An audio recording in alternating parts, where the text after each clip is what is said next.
The Parsons Perspective.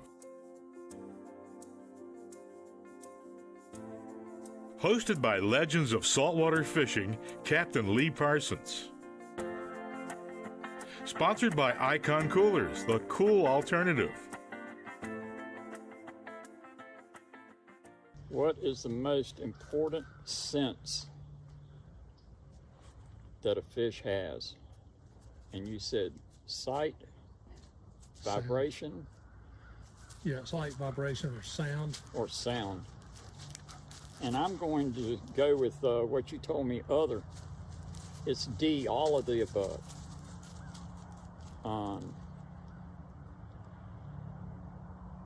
They are dependent on sight, but if the water's dirty, then they go on sound and vibration. But they use all their senses combined together. And saying that, when you're a motor, you need to slow that thing down as slow as you can, because they will sense that from way, way away. They will feel you coming, whether you think so or not. That's where polling comes in so handy, is you can be so much quieter on a pole than you can on a trolling motor. You're not going to bang the bottom with the prop of a trolling motor. You're not going to have the thump, thump, thump, thump, thump of a trolling motor. And oh yeah, by the way, turn your fish finder off. You don't need it on. Just turn it off. Use your eyes, use your ears, just like a fish would. You don't have to rely on a fish finder which is thumping the bottom as hard as it can thump when you're in 3 feet of water. You don't need it.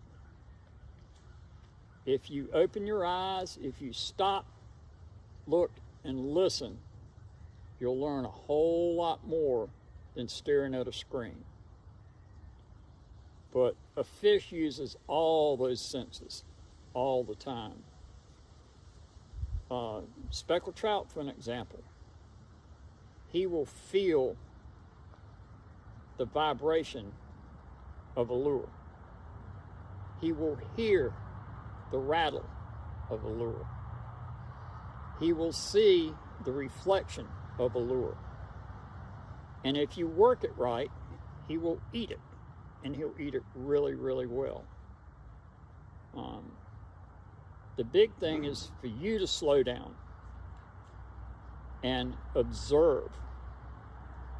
When I used to lecture at Duke, that was the big thing when I taught to students, is stop, listen, look, and observe. Be aware of what's going on around you, especially on a slick, calm day with no wind. There's more going on than you ever could imagine. And if you pay attention to what's going on, you'll pay attention more and find the fish easier that way. But a fish uses all those senses. They use them all the time, and they're always on guard with it. So that's the big thing about fish and senses, is that they use them all. And they use them all to find you. They use them all to find bait. And they use them all to find something to eat. And even smell. That's another one they use. Red drum like a stinky bait. But they love a fresh shrimp. They love a frozen shrimp. And it gets eaten really quick. All fish like frozen shrimp. All fish like fresh shrimp. Fish really love live shrimp. And live shrimp tick. They make a tick, tick under the water. And the fish hear it. They know it. They can hone in on it. And it doesn't matter what kind of fish it is, they all do. A black drum, sheep's head. And sheep's head loves shrimp, by the way, for those of y'all that don't know that. They'll eat more than just a crab. They'll get a shrimp in a heartbeat and nibble on that shrimp. They'll eat the legs off of it. And then all of a sudden they'll pick it up and swim off with it And if you're clever enough to let them swim off with it and just move your rod with it till it straightens up and then set the hook, you'll catch a whole lot more sheepshead that way.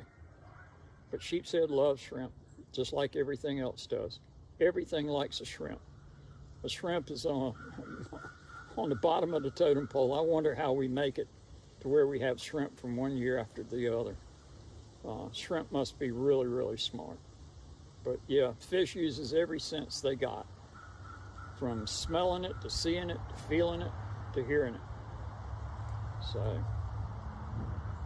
that's it on fish sense, in my opinion.